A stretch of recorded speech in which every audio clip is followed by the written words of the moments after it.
worded that wrong. I said, how many would you say you'd catch? Actually, how many would you really catch? Like, you know, in a year. A lot, Harold. Quite a few. A whole mess of them. More than 100? Well, you know, I get pretty busy with the show and so on. Yeah. So like it's less than 100.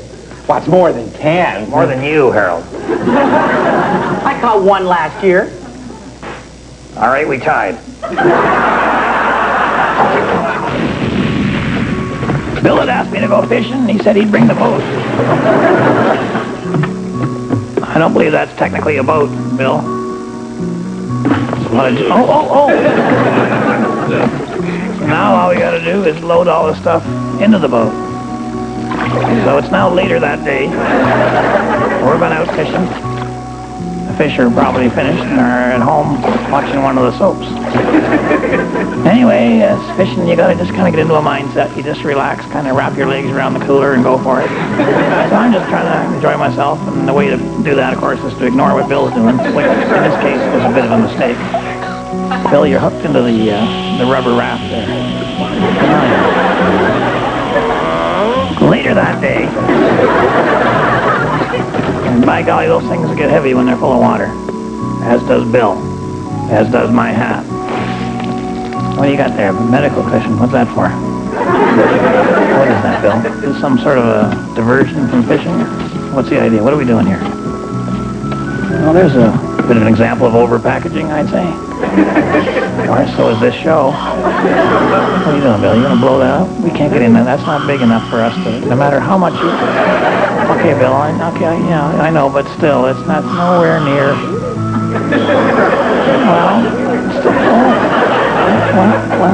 Okay, all right. You're right. Captain, she's gonna blow. So that's what we're going to use as an alternate. But I decided not to go. Bill, I think that's more of a one-man fishing boat. Oh, a bit of a nail coming out of the dock there. You didn't notice that. In you go. Come here. Bill, let me get the equipment for you. All right? Just get ready. Here she comes. What would you like? We've got quite a selection here. Oh, no, sorry. Now we're safe. Here we go. A couple of tackle boxes, life jacket, paddle, another paddle, tail, little bait box, fishing net. Got your lure in there and got some suntan. Oh, boy. Holy cow. Bill, you can't go with that speed. Slow down. Come back, Bill. Oh, no, not this way. Oh. There we go. So, were they biting? Don't you know it's bad luck to come home wearing your boat there, Bill? Let me help you out of that stuff. It's line dancing at Possum Lodge. Stay tuned. Razor Gore tries to explain zebra mussels, and the Marine Show loses one of its headliners.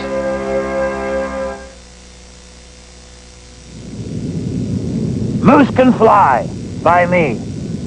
Last winter, Junior Singleton drove my snowmobile a record 49 feet through the air, right over our tool shed. Today, Moose Thompson announced that records are made to be broken. But with Moose, everything is made to be broken. Very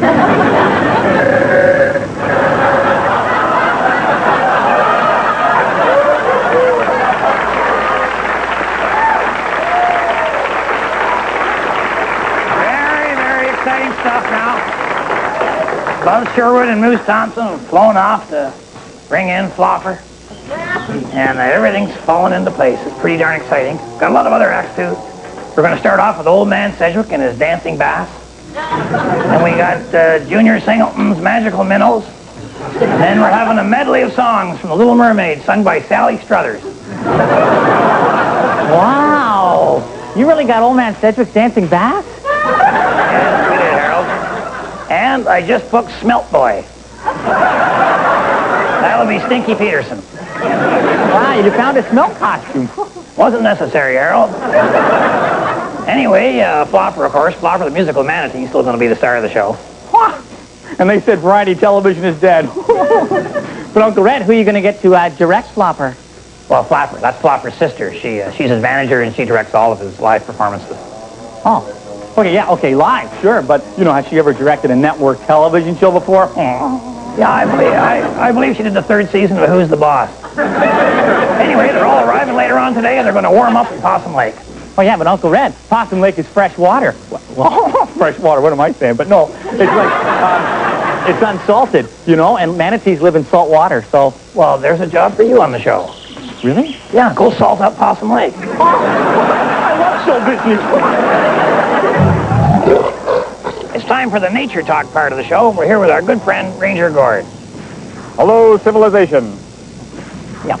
Anyway, Gordon's going to tell us about something that actually could put a kibosh on our whole marine show, namely zebra mussels. Thank you very much, Red. Shall we wait for the rest of the guys to show up? No, I wouldn't. Yeah, well, you know, I just thought that being at this fire watchtower for the last 16 years without a day off, they could give me a half an hour of it. Tell us about zebra mussels, Gord, would you? Yeah, the zebra is a member of the equine or horse family, and so the zebra's musculature is very similar to that of a horse. Gord. Now, the hind legs, just a minute please, Red. The hind legs are extremely powerful limbs, and they can propel the animal for quite a distance at a single bound. Gord, we're not talking about zebras. We're talking about zebra mussels. You know those things like barnacles they form on the bottom of boats? What? When did these things show up? Just now? Mid-'80s. The government warned everybody to look out for them. I haven't heard a thing about it. The last I got from head office was a pamphlet about a new problem called acid rain. I want to watch out for that one. Haven't got a thing from them since, Red. Not even a paycheck. Oh, but Gord, think about it this way. By the time they pay you that back pay they owe you, it's going to triple the national debt. Huh? National debt? Yeah. What, the country's in debt now?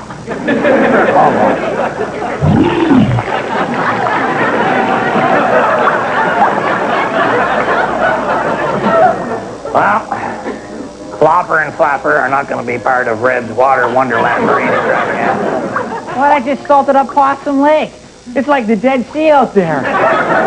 In more ways than one. And now the manatees aren't even coming? Oh, no. They're here, Harold. Buzz Sherwood flew them in one of them water bombers he borrowed from a friend. But Moose Thompson went along for the ride, and you know how Moose gets nervous around big stars. Flopper and Flapper? Yeah. Moose got all excited up there, and while they were circling, he pulled the wrong lever, opened the Bombay doors. I gotta tell you, manatees are not your natural-born high divers.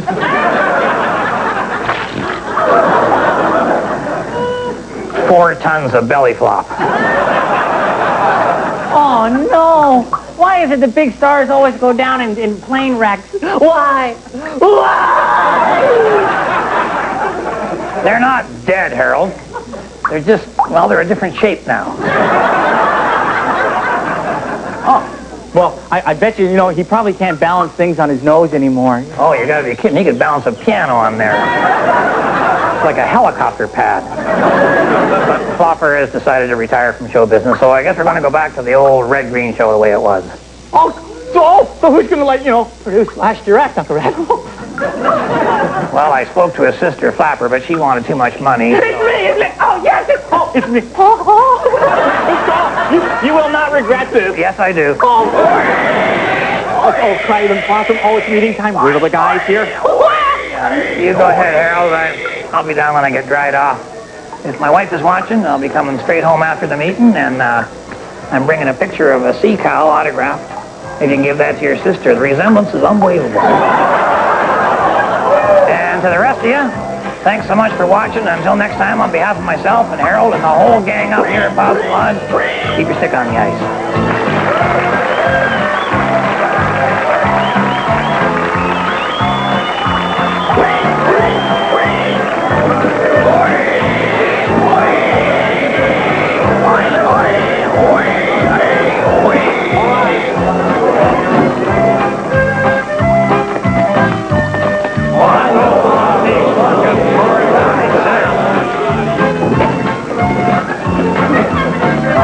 We got the new prop in for the Christmas show.